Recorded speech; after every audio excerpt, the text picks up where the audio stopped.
അപ്പോൾ ഇതാണ് ഒന്നാമത്തെ റുക്ന്, അൽ ഖിയാമു മഅൽ ഖുദ്റത്തി. കഴിവുണ്ടെങ്കിൽ എന്ത് ചെയ്യണം? നിന്നുകൊണ്ട് തന്നെ നിസ്കരിക്കണം. കഴിവുണ്ടായിട്ടും ഒരാൾ ഫർള് നമസ്കാരം ഇരുന്നു കൊണ്ടാണ് നിർവഹിക്കുന്നത് എങ്കിൽ അയാളുടെ നിസ്കാരം ബാത്തിലാണ്.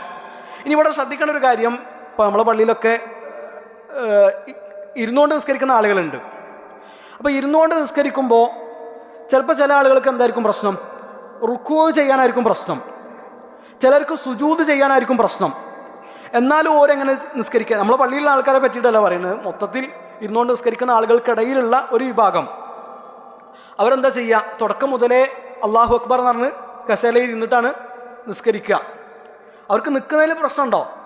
നിൽക്കുന്നതിൽ പ്രശ്നമില്ല. സുജൂദ് ചെയ്യാനാണ് പ്രശ്നമുള്ളത്, റുക്കൂ ചെയ്യാനും പ്രശ്നമില്ല. അപ്പോൾ സുജൂദ് ചെയ്യാൻ പ്രശ്നമുള്ള ഒരാൾ എന്ത് ചെയ്യും? തുടക്കം മുതലേ ഇരുന്നിട്ട് നിസ്കരിക്കും. അത് ശരിയല്ല, അത് പറ്റൂല. അയാൾ എന്ത് ചെയ്യണം? നിന്നിട്ട് തന്നെ നിസ്കരിക്കണം. റുക്കൂ ആണ് ചെയ്യാൻ പറ്റാത്തതെങ്കിൽ റുക്കൂ എങ്ങനെയാണ് ചെയ്യാൻ കഴിയുക? അങ്ങനെ റുക്കൂ ചെയ്യാം. ഇനി റുക്കൂ ചെയ്യാൻ പറ്റും, സുജൂദാണ് ചെയ്യാൻ പറ്റാത്തതെങ്കിൽ റുക്കൂ വരെ ചെയ്യണം. പിന്നെ സുജൂദ് എങ്ങനെയാണോ അദ്ദേഹത്തിന് കഴിയുക അങ്ങനെ ചെയ്യണം.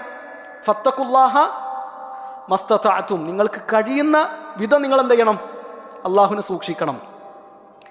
ഇദാ അമർതുക്കും ബിശൈഇൻ, ഞാൻ നിങ്ങളോട് എന്തെങ്കിലും ഒരു കാര്യം കൽപ്പിച്ചാൽ ഫഅ്തു മിൻഹു മസ്തതഅതും, നിങ്ങൾക്ക് കഴിയുന്നത്ര നിങ്ങളത് ജീവിതത്തിൽ കൊണ്ടുവരണം എന്നാണ് നബി സല്ലല്ലാഹു അലൈഹി വസല്ലം പറഞ്ഞത്.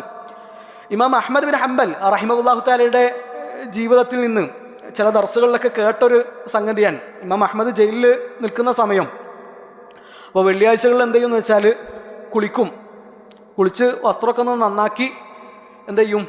ജയിലിൽ നിന്ന് നടന്ന് കവാടം വരെ എത്തും, വാതിൽ വരെ എത്തും. അപ്പോൾ പാറാവുകാരൻ അവിടെ തടയും. അല്ല ഇമാം അഹ്മദ്, നിങ്ങളിപ്പോൾ ജയിലിലാണ്, ഇപ്പോൾ പുറത്തു പോകാൻ പറ്റൂല, വെള്ളിയാഴ്ചയാണ് ജുമയാണൊക്കെ ശരിയാണ്, പക്ഷേ നിങ്ങൾ തടവുകാരനാണ്, നിങ്ങൾക്കിപ്പോൾ പുറത്തു പോകാൻ അനുവാദമില്ലല്ലോ. അപ്പോൾ ഇമാം അഹ്മദ് അയാൾക്ക് കൊടുക്കുന്നൊരു മറുപടി ഉണ്ട്. വെള്ളിയാഴ്ചയാണ്, ജുമാ നിസ്കാരം ഉണ്ട്, കുളിക്കാൻ എനിക്ക് പറ്റും, നല്ല വസ്ത്രം ധരിക്കാൻ എനിക്ക് പറ്റും, ഞാൻ നിൽക്കുന്നിടത്ത് നിന്ന് നടന്ന് ഈ ഗേറ്റ് വരെ എത്താൻ എനിക്ക് കഴിയും, ഞാൻ അതിനപ്പുറമുള്ള നിങ്ങൾ അനുവാദം തന്നാലേ പറ്റുള്ളൂ. അപ്പോൾ എനിക്ക് കഴിയുന്ന അത്ര എന്താണ് ഞാൻ ചെയ്താൻ. അതാണ് ഫത്തഖുല്ലാഹ മസ്തതഅതും, കഴിയുന്ന അത്ര എന്ത് ചെയ്യുക? നമ്മൾ അള്ളാഹുവിനെ സൂക്ഷിക്കുക എന്നുള്ളതാണ്. അപ്പോൾ സുജൂദ് ചെയ്യാൻ കഴിയാത്ത ഒരാൾ തുടക്കം മുതലേ ഇരുന്നിട്ട് നിസ്കരിക്കേണ്ട ആവശ്യമില്ല എന്നല്ല, ചെയ്യരുത്. റുക്കൂ ചെയ്യാൻ പറ്റാത്ത പ്രശ്നമാണ്, അയാൾക്ക് നിൽക്കുന്നതിൽ എന്തില്ല, തടസ്സമില്ല എങ്കിൽ അയാൾ എന്ത് ചെയ്യണം? നിന്നിട്ട് തന്നെയാണ് നിസ്കാരം നിർവഹിക്കേണ്ടത്. പിന്നെ റുക്കൂവും സുജൂദൊക്കെ ആണ് കഴിയാത്തതെങ്കിൽ അത് കഴിയുന്ന വിധം ചെയ്യുക എന്നതാണ്. അള്ളാഹു നമ്മളെ അനുഗ്രഹിക്കട്ടെ.